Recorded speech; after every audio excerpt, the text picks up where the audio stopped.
Hello everybody, and welcome to today's meeting. My name's Sally Hardy. I'm the Chief Executive of the Regional Studies Association, and it's my pleasure and privilege to chair today's proceedings. So before we start, I just want to give you a little preamble about the association. I'll introduce our speakers and then we'll be off. So the Regional Studies Association is the global and interdisciplinary network for urban and regional research, development and policy. The RSA supports its members with the latest research through our journals, through funding schemes and networking. We support our members with opportunities and spaces in which to develop their careers and also to network. As a response to the global crisis, the RSA board has put in place a number of initiatives to support both our members, but also the wider community. One of these is this professional development webinar series, free for anybody to attend. And there is also the Regions, Cities and Industry webinar series. Similarly, it's free for everyone to attend. We've put in place a small grant scheme, which is the focus of today's meeting. And in June this year, we will be running alongside a number of partners in the fields of regional studies and science, the Regions in Recovery Global e-Festival. This is totally free for anyone to attend who is a non-presenter. Details on all of these initiatives and details on how to sign up can be found on the RSA website. And we also have a new RSA app called the RSA Hub that you can download onto your smartphones and your desktops to allow you to take place in these events. And I think my colleagues are going to put the links in the chat for you. So a couple of housekeeping announcements. This webinar is being recorded and will be made available to view afterwards on the RSA website. Please, if you've got any questions, put them in the Q&A box at the bottom of your screens. And if you want to tweet about the presentations, use the hashtag RSA webinar. So now to introduce the speakers, I'm actually going to say a few words about the practicalities of the grant scheme, and then I'll be followed by Professor Ron Boschma from the University of Utrecht in the Netherlands. Ron is a Professor of Regional Economics at Utrecht and also holds a position in Innovation Studies at Stavanger University. As many of you will know, he's an expert in evolutionary economic geography. He will be followed by Jana Kleibert. Jana is a successful grant holder from the first tranche of funding that we released for this grant scheme last year. She's at the Leibniz Institute for Research on Society and Space in Germany and also holds a post at the Humboldt University in Berlin. Her research focuses include the process of globalization and regional and urban development. So without further ado, I'm going to kick us off with some of the nuts and bolts about the grant scheme to set the context for what's going to follow. There we go, fine. So we're talking today about the small grant scheme from the RSA, which was launched in I think June last year. So we have here the forthcoming deadlines for the RSA grants, all of the grants that we're offering at the moment. So the deadline for this particular grant that we're talking about today is on the 30th of June. Each grant is up to £4,000 and we will offer 6 or more grants. It'll depend slightly on the field of applications that we get. In case this grant isn't for you, then we have the mid-career funding, the Mercer grant, which is up to £5,000 sterling. 3 grants, the deadline is the 1st of September. If you're a fellow of the Regional Studies Association, you will be eligible to apply for the Fellowship Research Grant up to £7,500 UK pounds. Again, that's 1 grant, the same deadline, the 1st of September. The Early Career Grant, and we define early career as within 5 years of the date on your PhD or the equivalent if you don't have a PhD, but you're working as a researcher. That's up to 10,000 UK pounds. 3 grants normally, although sometimes we will give a 4th. And the deadline for that is the 28th of May, 2021, not 2020 as it says on the slide. And then finally, the Policy Expo grant scheme, which is up to 15,000, and the deadline was the 20th of April, so that one's gone. We will be running a webinar about how to apply for the MERSA and FIRSA grants in the yellow box as part of our Regions in Recovery conference in June. And we have an early career grant webinar session on the 5th of May. So I welcome you to join us for those. In case you're interested in nominating either someone else or yourself to our awards, we're seeking nominations at the moment for 3 awards. The Nathaniel Litchfield Award for a master's student who's qualified within the last year, for the Paul Bennyworth PhD Student Award for registered students but who have not yet received their PhD certificates, and for the Early Career Award, which is co-funded by RSA and Routledge Publishers. And the deadlines for these nominations are the 30th of April, so fast approaching. The details are all on our website. So what is the scale of RSA funding? Well, over the last few years, we've spent almost £1 million. I think the current tranche of funding will take us over the £1 million. We give micro grants, so really tiny amounts, and we've given so far 199. It's almost a teaser, isn't it, to tip over the 200. And we've supported researchers in regional studies and science in 33 countries. There's no barrier other than membership to applying for these grants. But today we're talking about the small grant scheme on pandemics, cities, regions and industry. Remember, the deadline is the 30th of June and you can apply for up to £4,000. So this was launched in 2020. We used money that we repurposed from other grant schemes that no longer were so relevant in a pandemic situation. So travel grants we withdrew and our networking grants we withdrew. We bundled that money with additional money from the RSA reserves, and we awarded 6 grants in 2020. We're looking at doing at least that again in 2021, possibly more than likely more. As you'll find out, the grant supports a discrete piece of research on the impact of COVID-19 on regions, cities and industry.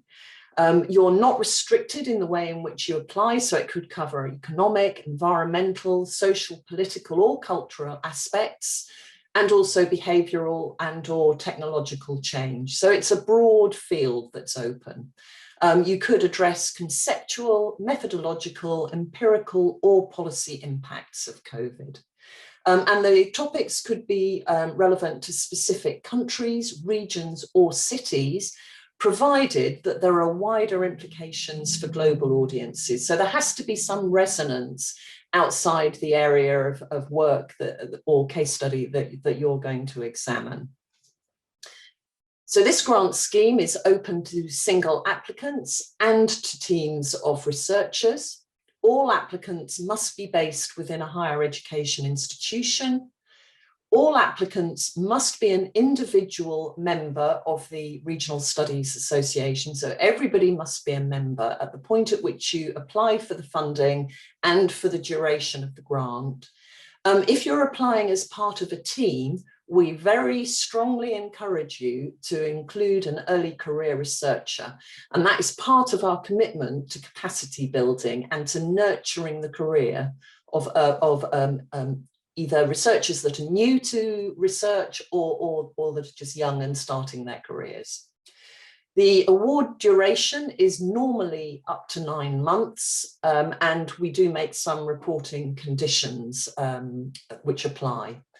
The RSA will pay 1 article processing charge, or APC, so for an article that would be published in our journal Regional Studies, Regional Science.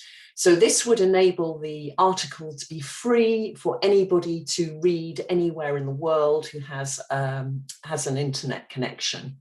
You can publish anywhere, but if you want an article processing charge, it has to be published in RSRS. I'll come back to that.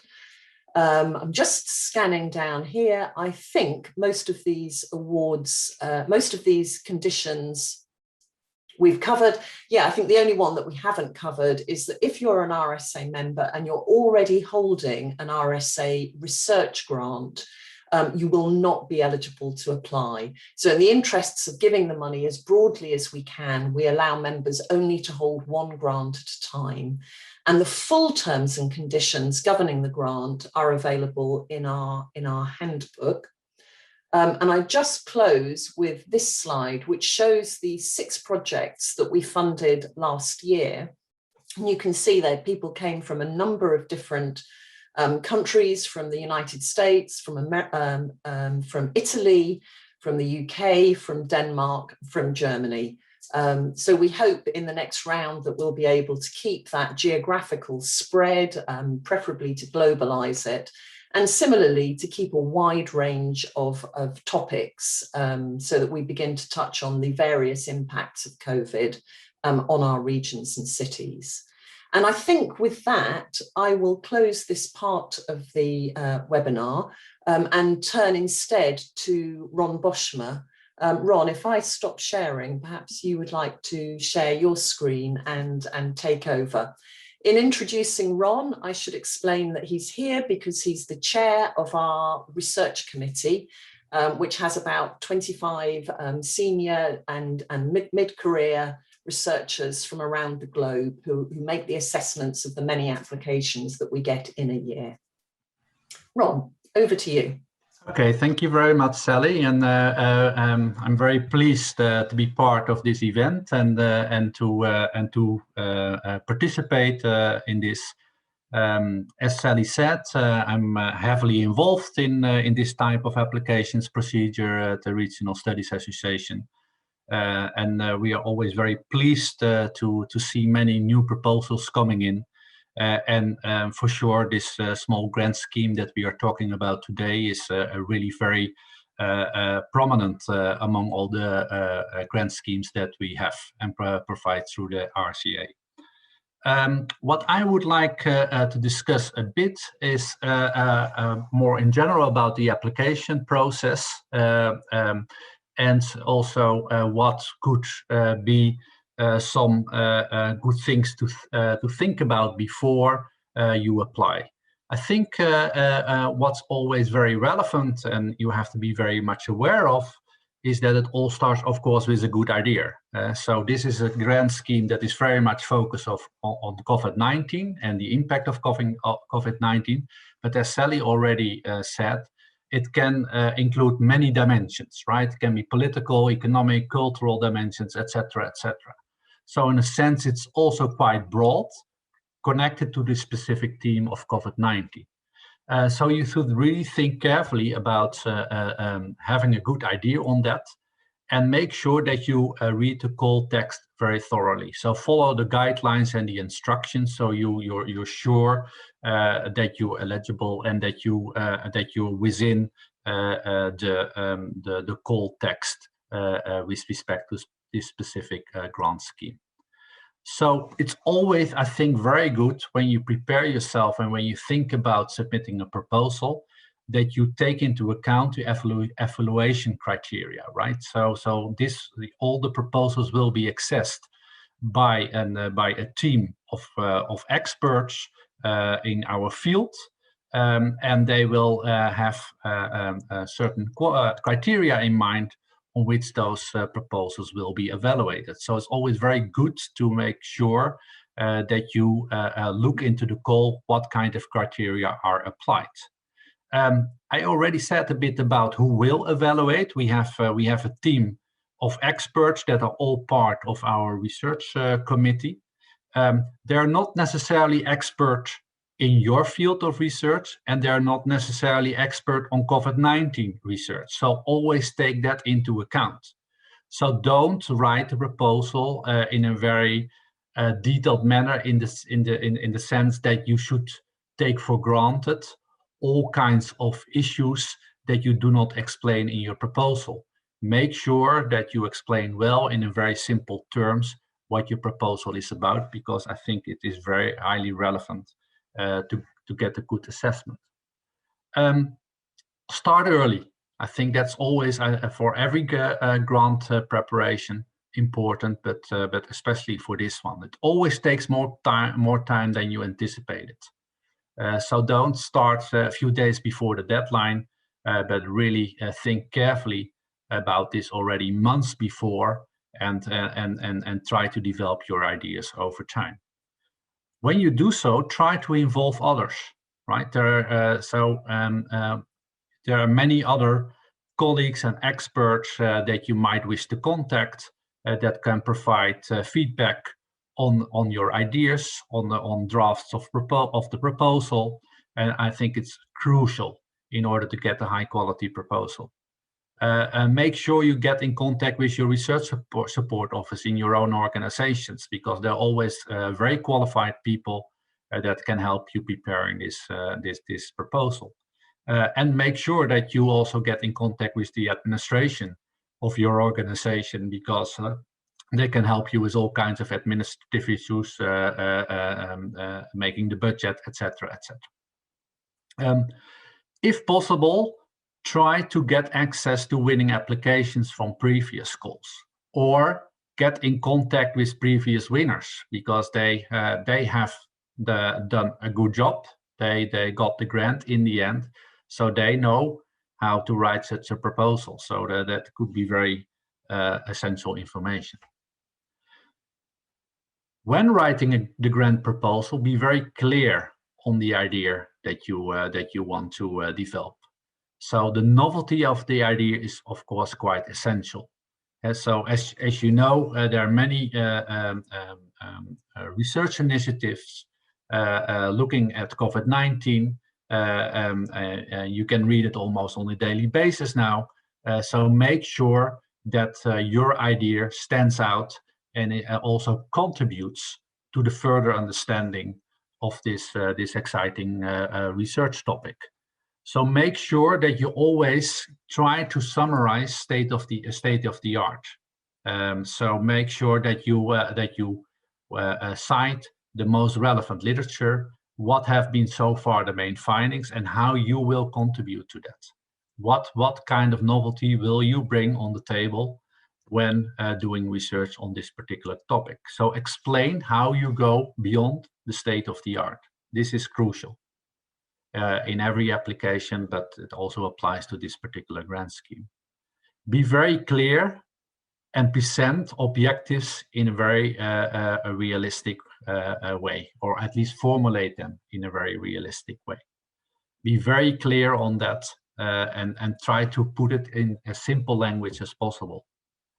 I think what always helps very much is to sell your idea in the opening paragraphs of the proposal. So you have to impress the reviewers from the outset, right? So don't start with a very general story, but just go immediately to the problem that you would like to address, and where you bring value added to the research community. Also try to show that you are the expert and you know the field. Although COVID-19, of course, is a very new topic, if you go into political implications or economic implications, of course, you have to show a bit that you have expertise in those particular domains, and you're going to apply those to the fields of COVID-19 research.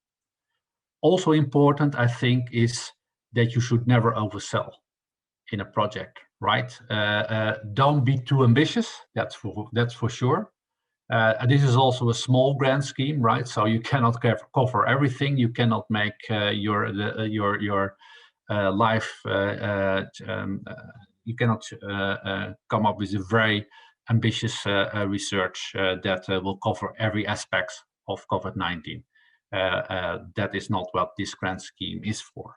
But do not oversell. Try to be as realistic as possible when you set out your ideas in the proposal. Make sure that when you write the grant proposal, try to divide the work in clear parts, right? So try to start with theory, then go to data and methods, and be very clear on that.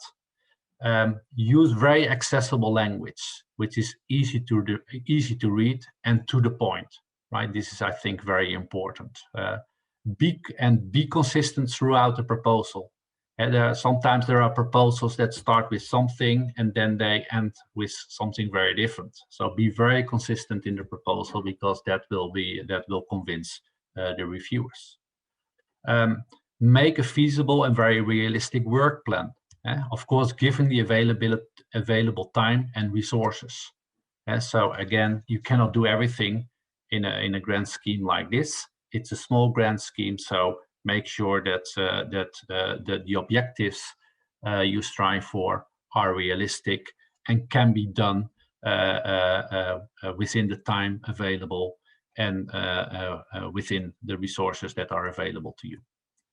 Make a clear and very realistic budget, right? So just don't put a number or a sum, but think carefully about how much each of those cost, and try to clarify as much as possible. Make explicit also what kind of impact your research can have on science, but also on society. Sally was already referring to that. You can do a case study, but make sure that also your findings will be also interesting for a more global audience, right? So, so that it goes a bit beyond the specific case that you are looking at. Okay, I think I leave it to that. And of course, I'm very much willing to take up any questions you might have during the event. And thank you for your attention. Thank you very much, Ron. I think that was really clear, and I think it was really helpful to have those kind of guiding principles about how to put in a decent grant proposal that will that's likely to at least make the final shortlist. And I suppose if I had one piece of advice from my years of experience at supporting chairs of our research committee, it would be make sure you read the rules of the scheme. Don't apply if your application doesn't fit the scheme. You won't be funded. And that piece of advice goes not only for our schemes, but for every scheme. Thank you, Ron. I'm sure there will be questions coming to you. And now, Jana, perhaps I can turn to you. So Jana is a successful applicant. So in the middle of her project, Jana, over to you. Thank you very much. And thanks so much for having me. Let me share the slides.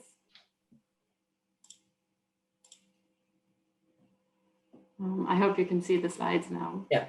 Okay, great. Again, thank you so much for inviting me to this and giving me the chance to speak a bit about what has been a really exciting project for me so far. So I'll introduce a bit how I thought about this project, kind of how I put it together, and I hope that is helpful to any of you who are currently thinking about their own projects. And maybe there are some questions that come out of that we can discuss. And I'd like to leave some time for that, of course. I'm happy to take any questions. And I'll try to finish with some tips. Ron said someone who has applied successfully knows. I'm not so sure I know it all, so I can just share my own experiences, and I'll be happy to discuss them.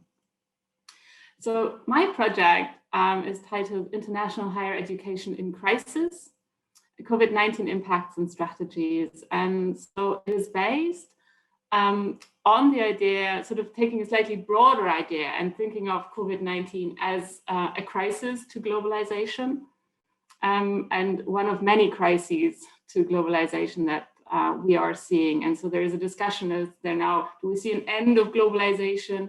And also with a shift to online teaching for universities, there is the idea that universities are now fully digital. And the question kind of, what is the future for higher education institutions? And really taking higher education here as a critical example. So I'm an economic geographer by training. So I don't come from the field of higher education itself, but I'm interested in exploring how the geographies of globalization change in crises. And so basically the idea here is to take higher education, for me, was the industry, if you want, within this scheme that I was focusing on.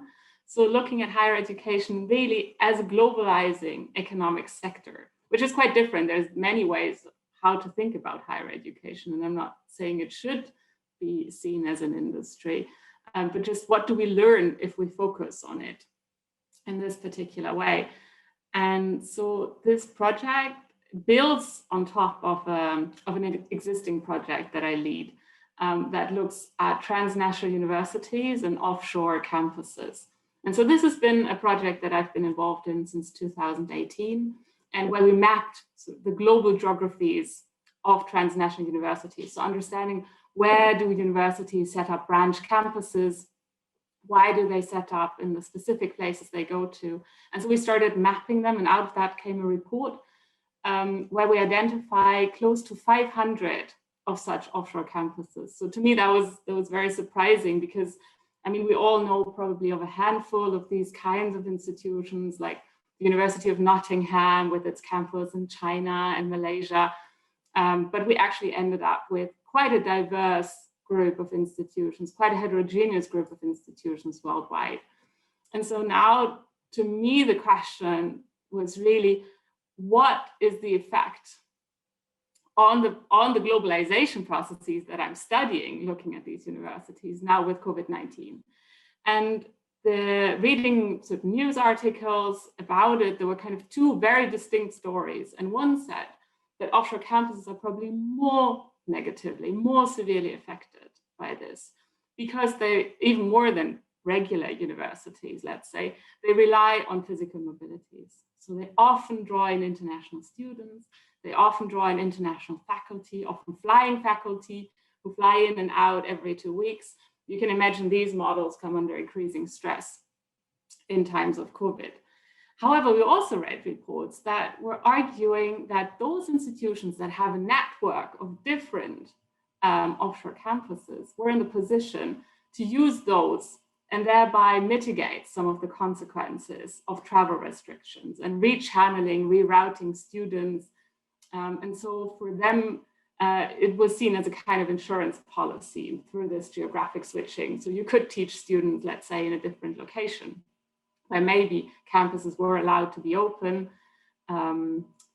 So for us, it was really the question then, or for me, the question was really, is that a single story that we're hearing in the news, or can we see like broader patterns throughout this emerging? And so the idea was to start a survey and actually use the database that we had built over the past years and the contacts we had already established to now find out what are the repercussions, what are the impacts of COVID-19, but not just the impacts, but how do the strategies of universities change? And so the question was really, or the funding application really called for funding to make this specific survey and to understand the repercussions that we're seeing now.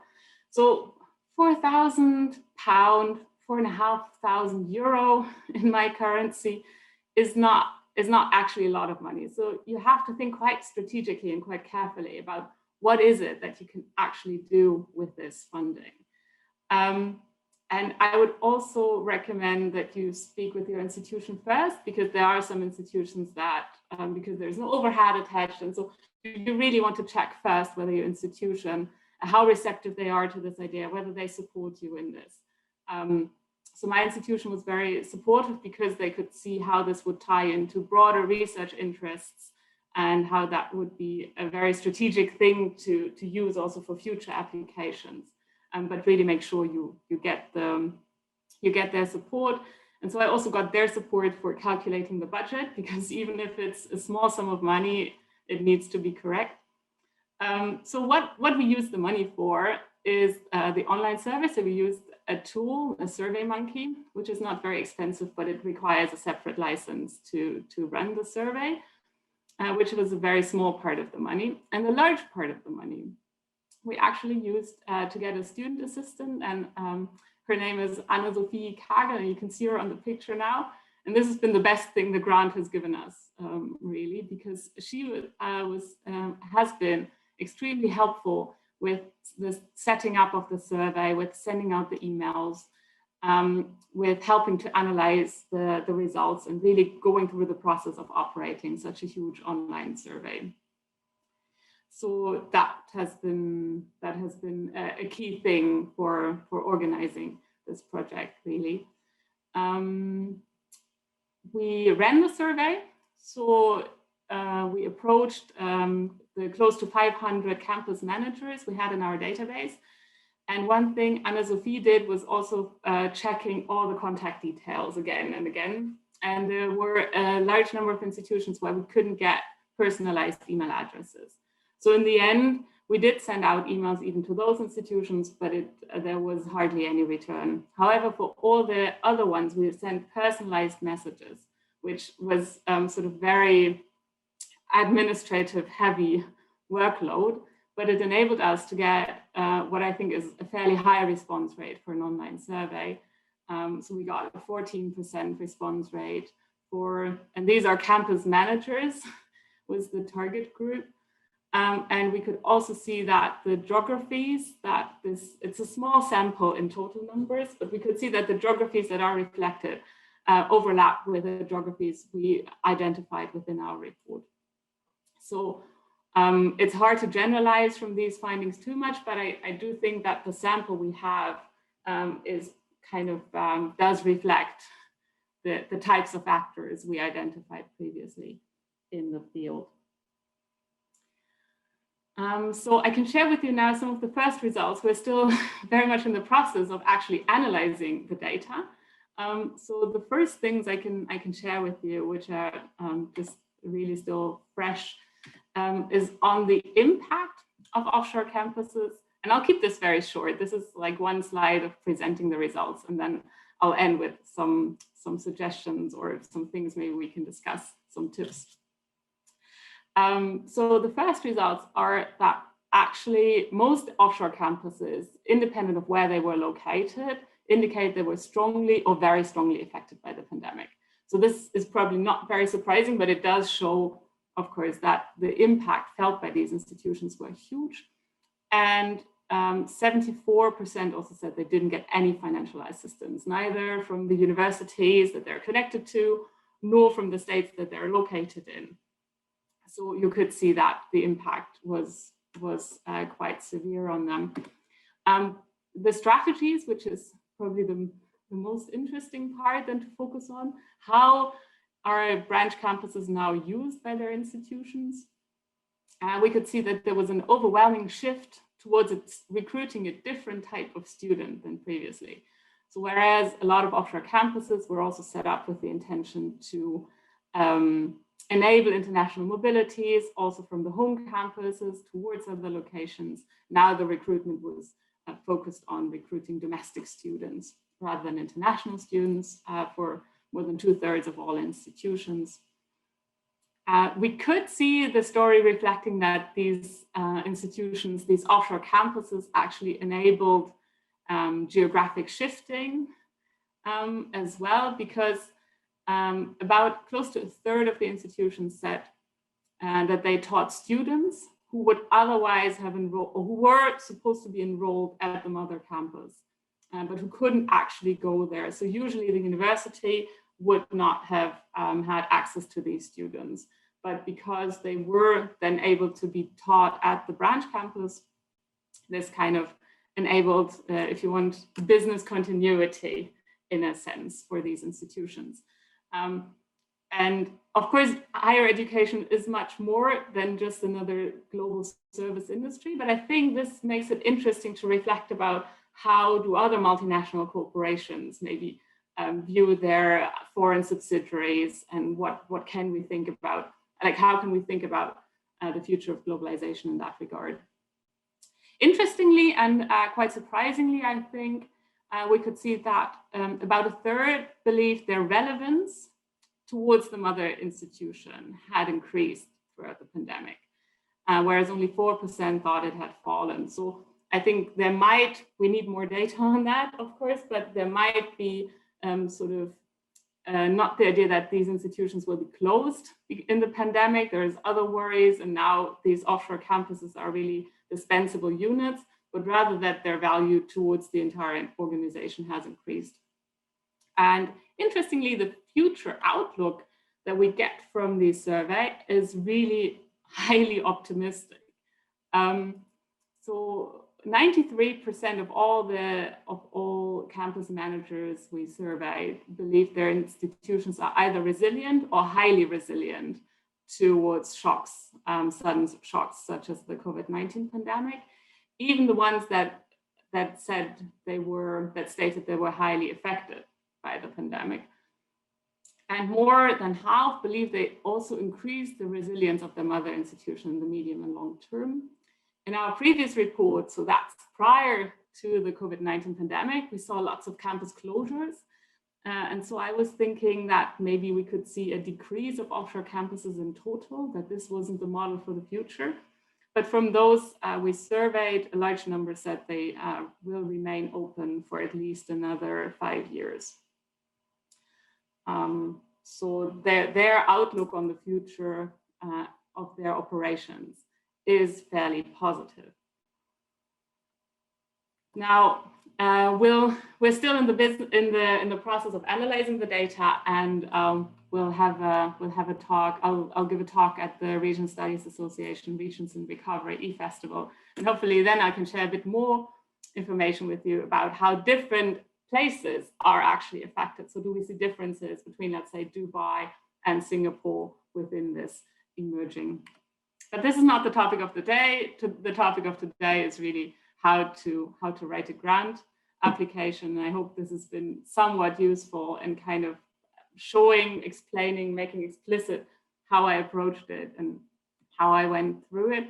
So my couple of suggestions would really be develop a small and feasible project. So this is very little money. So you don't need to make something super big, but it needs to be feasible as well. It should be a discrete piece of research. So my understanding is that it works really well to build it on top of existing research or to use it as a pilot for a future project. But it should still be separate. So it shouldn't be like I add £4,000 to my existing research budget, but it should be different from what you would be able to do otherwise, I believe. I think embedding it within a larger research effort, so either using it to start a new research project and using it as a pilot, or connect to something you've been previously doing, I guess makes a lot of sense.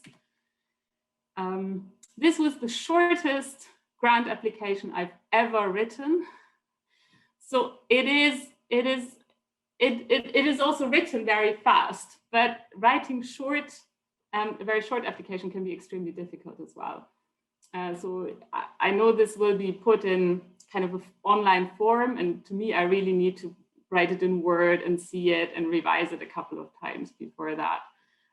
But really, I mean, Ron's point of like starting immediately with the idea is probably the best tip to give, and probably you don't actually have much space to come back to a lot of other things at the end. So here, I think it's true for all research applications, but this one probably being concise and being like direct to the point and just formulating this one idea you have and why it matters is probably crucial. Another thing to think about is this is an application for a grant that will measure the effects or the impacts of COVID-19 and will probably be carried out under conditions of COVID-19. So for me, I'm a qualitative researcher. I usually have face-to-face interviews with these campus managers. So for me, doing an online survey was something new that I first had to learn how to do it.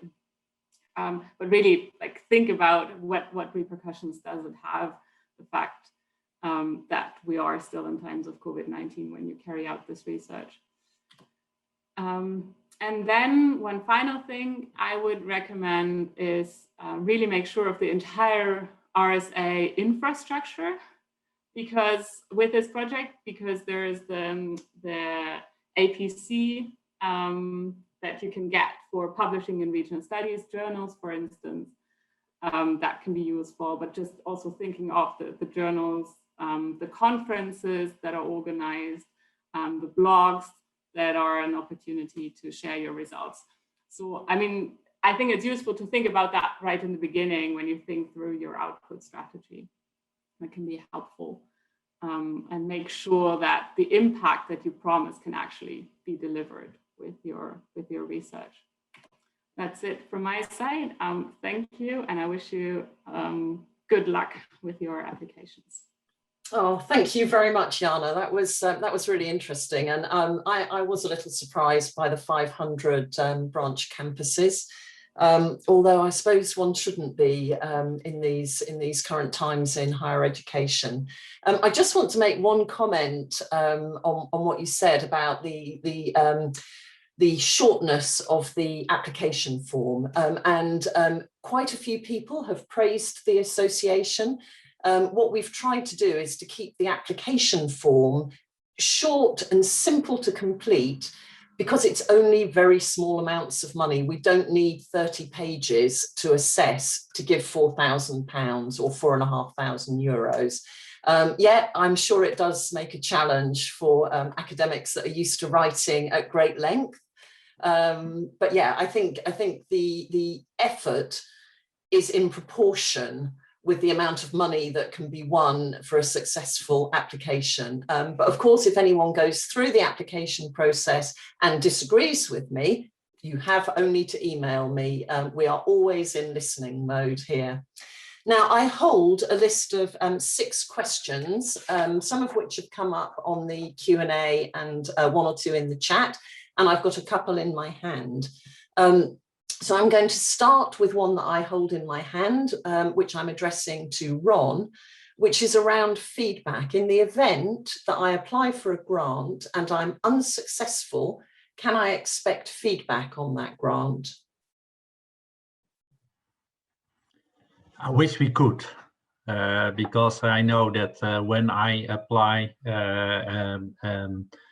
at some organization, and of course when I'm rejected, my proposal is rejected, of course I want to know why, right? So it's of course very natural to ask that question, but we tend not to do this for good reasons, I think, because we get many applications, right? And so we are all volunteers, right? So we don't get paid, and it's pretty demanding for all the reviewers to go through all those proposals, read them carefully, make comparisons between various proposals. So it's very time demanding, and so they come back to me and give me advice, and we talk about it.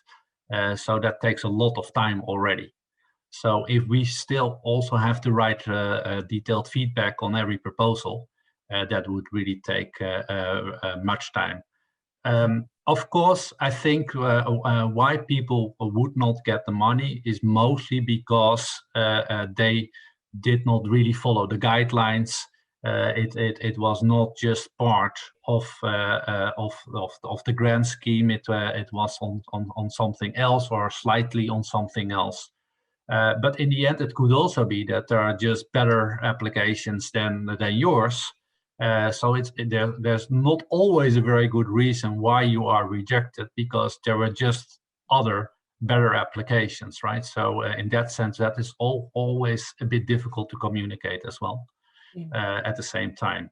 But again, we would love to have to give feedback, but I'm afraid that is a bit impossible, because this is only just one of the grant schemes that we do, right? So as Sally also said in our introduction, there are other grant schemes that the RCA provides, and all of those are reviewed by the same group of reviewers.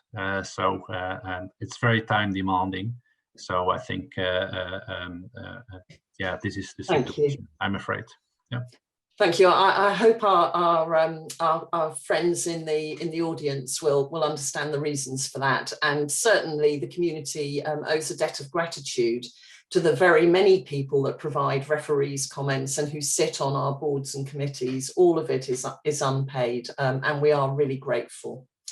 I have a second quite pragmatic question, which is around what happens if somebody needs to take a career break in the middle of a grant scheme. So it might be pregnancy, it might be a caring responsibility, it could be any number of things. How does the association respond?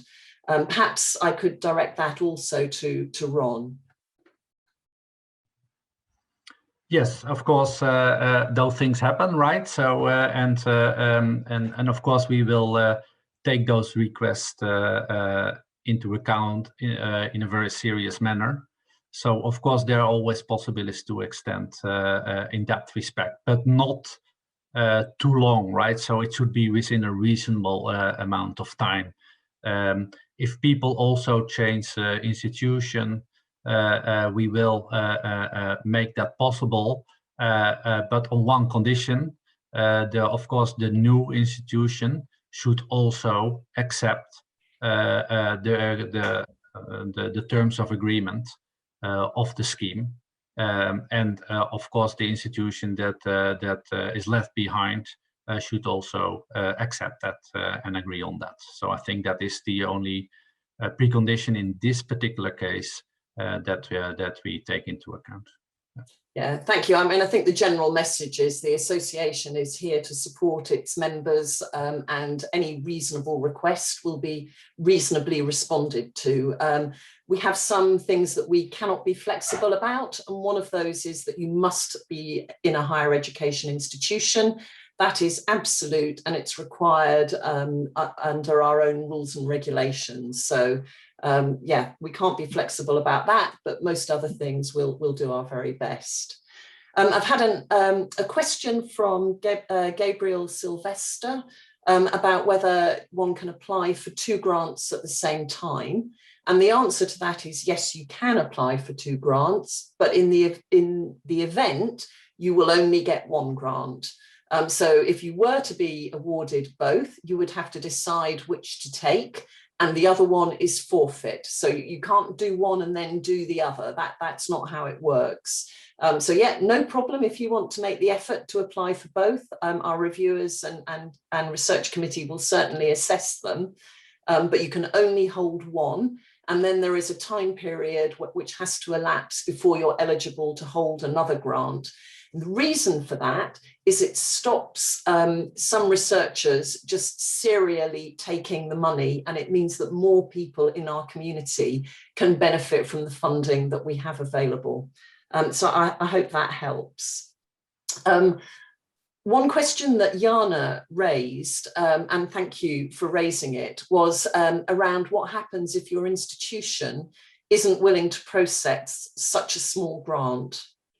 And that hasn't been a problem until very, very recently. We had one case that came up recently with an early career researcher in the US. And she wanted to apply for one of our small grants, and her institution said it was too small.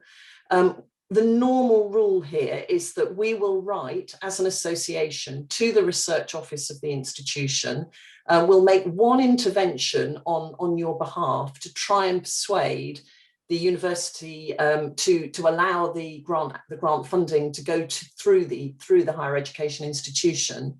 But unfortunately, if they won't take responsibility for the funding at university or departmental level with all the proper permissions, then I'm sorry, but the money has to be forfeit and put back into the pot, and then we'll award it to somebody else.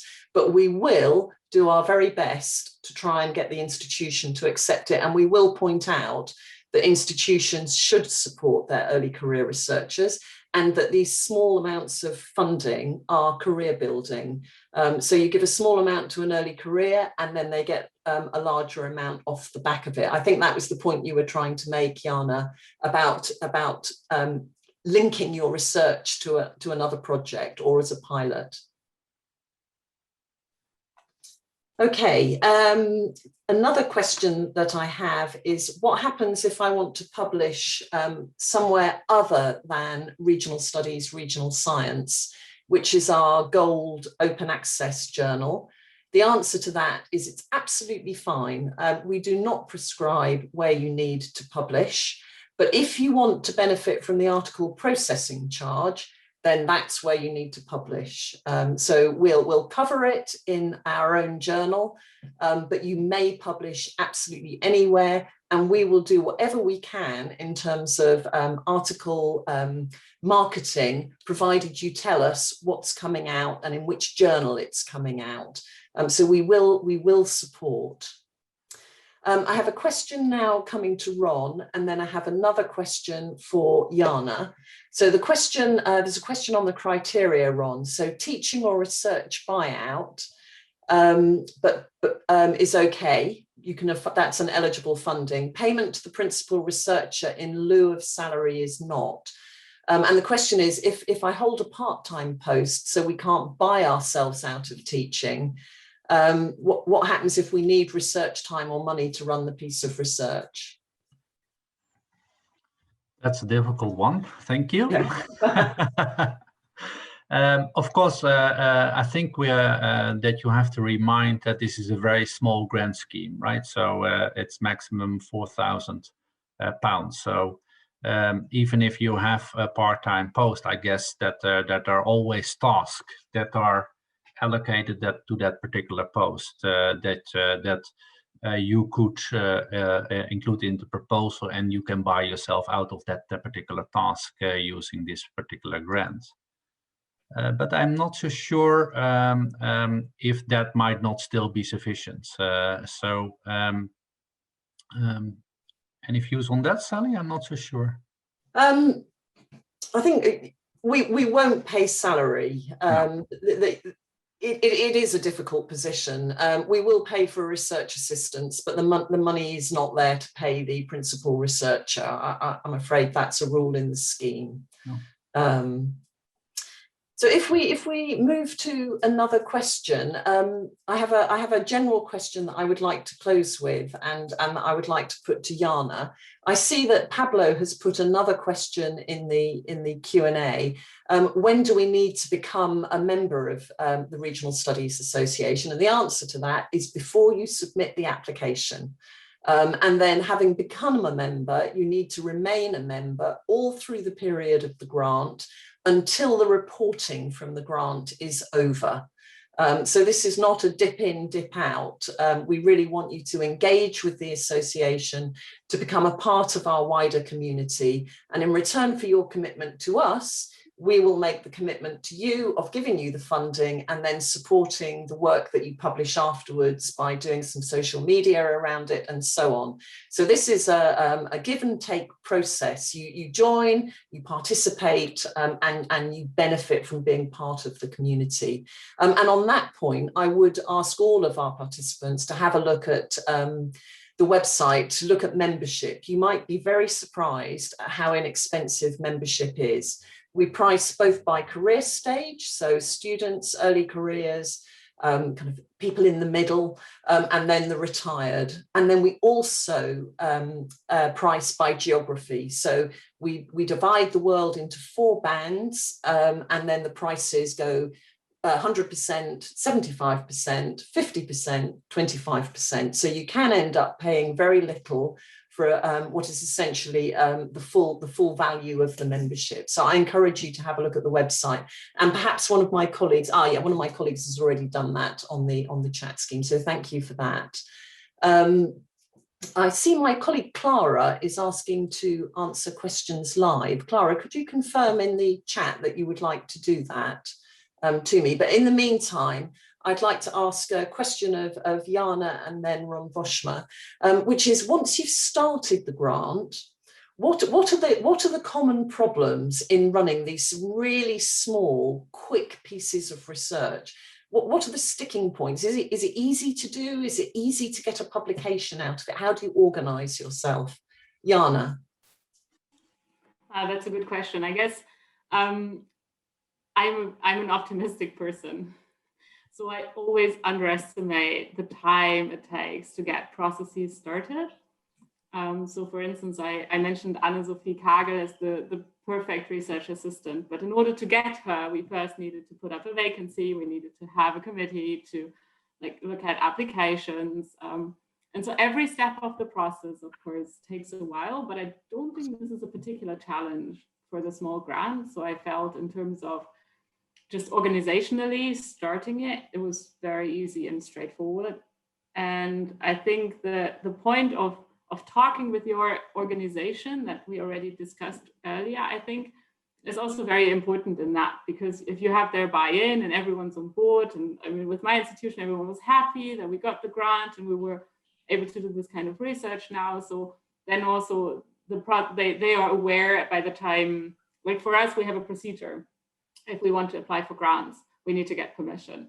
So there's a review process on whether we can actually apply for the grant, which makes it a bit more cumbersome maybe to apply for grants, but it also means that everyone's aware that there is a grant in the air, and once it's funded, then it's rolling out very nicely because everyone knows already.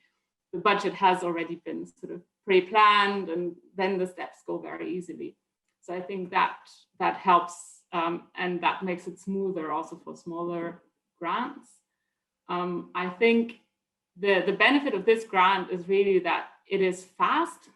So also the decision to be able to run this was given very fast, which I think is crucial for COVID-19 research. So I've seen other grant applications where then the reviews took, I don't know, what felt like a year. So then, of course, your research project might already be over. So I think the speed with which the entire review process works from RSA side makes it easier to set this up. Oh, that's really nice. Thank you. It's always nice to get positive feedback, especially in a public webinar. Ron, do you have any comments to add to that before I close the webinar? Well, of course, I have not experienced myself as a holder of the grant, although I would wish to. But I think also when doing the research, maybe Jana can also confirm that, is that as soon as you start working on the grant research, make sure that it does not become too much, right? So in the proposal, you already had to be very concise and be very specific that it was all feasible within the timetable that you propose yourself. But I think also as soon as you start working on the research, maybe you would like to add more when doing that, and probably that would not be very wise to do. So I think to complete it within the proposed time schedule, it would be better just to stick to what you wrote down in the proposal and not make it bigger than it already is. Yeah, I think that's really, really good advice. We're slightly overrun. My apologies, colleagues, for that. And I will wrap up now. And I would like to wrap by just re-emphasising the have a look at membership, but by adding to that, have a look at the Regions in Recovery pages on our website. I remind you that the Regions in Recovery Global eFestival, it's not just the RSA, it's the RSA with several other organisations that are active in regional studies and science. It's a collegiate and virtual effort that will last for almost 3 weeks in June, and it's completely free to sign up to. You can come in and out of the rooms. You can engage in the questions. You can make your point in the webinars as they're taking place. So free to non-presenters, and I encourage you to have a look at the website and to download the RSA Hub app either onto your phone or onto your desktop so that you can take part in those webinars.